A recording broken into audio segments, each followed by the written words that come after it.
Driving सीटों के लिए एयरबैग जरूरी। सरकार ने पुरानी गाड़ियों के लिए मोहलत 31 दिसंबर तक बढ़ाई। सड़क परिवहन और राजमार्ग मंत्रालय ने मौजूदा कार मॉडलों में ड्यूल फ्रंट एयरबैग को लगाने की सीमा 4 महीने बढ़ाकर 31 दिसंबर 2021 तक कर दी है। सरकार ने कोरोना वायरस महामारी के मद्देनजर समय सीमा को बढ़ाने का फैसला किया है। इससे पहले सरकार ने सड़क सुरक्षा को लेकर बड़ा कदम उठाते हुए सभी कारों के आगे की सीटों के लिए एयरबैग जरूरी कर दिया था। पुरानी गाड़ियों में इसे अगस्त तक लागू किया जाना था। उच्चतम न्यायालय की सड़क सुरक्षा पर समिति इसके बारे में सुझाव दिया था। कारों में यात्री सुरक्षा को बढ़ावा देने के लिए भारत सरकार ने मार्च में भारत में निर्मित और बेची जाने वाली सभी कारों में फ्रंट रो में ड्यूल एयरबैग अनिवार्य प्रावधान की घोषणा की थी। नए मॉडलों के लिए 1 अप्रैल 2021 से नियम पहले से ही अनिवार्य कर दिया गया था। मौजूदा मॉडलों के लिए वर्तमान में सिर्फ ड्राइवर की सीट एयरबैग अनिवार्य है। सस्ती कारों में बढ़ेगी सुरक्षा। एक वरिष्ठ सरकारी अधिकारी ने बताया कि वाहन उद्योग के संगठन society of Indian automobile manufacturers Sam के मौजूदा मॉडलों पर नियम कानून लागू करने के लिए समय मांगा है। सरकार का कहना है कि ये airbag automotive industry standard AIS 145 के मानकों को अनुरूप होने चाहिए, जिन्हें bureau of Indian standard act 2016 के तहत अधिसूचित किया गया है। फिलहाल कंपनियां केवल टॉप वेरिएंट में ही ड्यूल फ्रंट एयरबैग फीचर देती हैं। सरकार के इस फैसले से एंट्री लेवल भारतीय कारों में सुरक्षा को बढ़ावा देना, जो वर्तमान में आगे की पंक्ति में ड्यूल एयरबैग की सुविधा नहीं देती।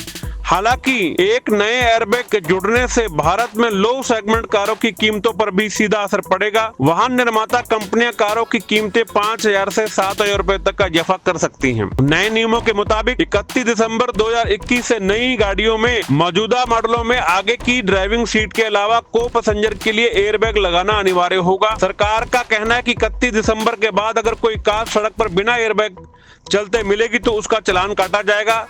सरकार के इस कदम से दुर्घटना की स्थिति में यात्रियों को सुरक्षा सुनिश्चित होगी। ऐसे काम करते हैं एयरबैग। यही भारत के राणा मद्रास सबसे बड़ी एयरबैग निर्माता कंपनी के हैं। इसके अलावा बॉश के भी एयरबैग बनाती है।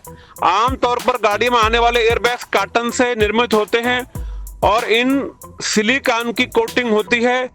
वही एयरबैग के अंदर सोडियम अजाइड गैस भरी होती है। कार के बम्पर में आगे की तरफ एक सेंसर होता है। जैसे ही कोई चीज वेग से बम्पर से टकराती है तो सेंसर एक्टिवेट हो जाता है और हादसे के दौरान 1 सेकंड से भी कम वक्त में एयरबैग खुल जाते हैं, जिससे कार में सवार लोगों को चोट लगने का खतरा कम होता है और ड्राइवर को पैसेंजर को सिर आगे टकराने से बचता है। सरकार ने लगाई थी डांट। बता दें कि सरकार ने पिछले साल दिसंबर में फ्रंट सीट के लिए एयरबैग जरूरी बनाने के लिए प्रस्ताव को लेकर लोगों की राय मांगी थी। पहले सरकार ने 1 जुलाई 2019 से सभी कारों में ड्राइव सीट के लिए एयरबैग को अनिवार्य बना दिया था।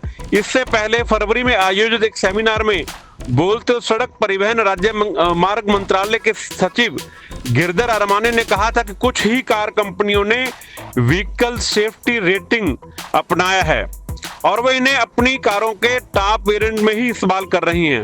अरमाने ने कहा था कि ऑटोमोबाइल कंपनियों को इसे गंभीरता से लेने की जरूरत है। वहीं ऐसी कारों को तुरंत बेचना बंद किया जाना चाहिए जिनमें सुरक्षा के पूर्ण इंतजाम नहीं है।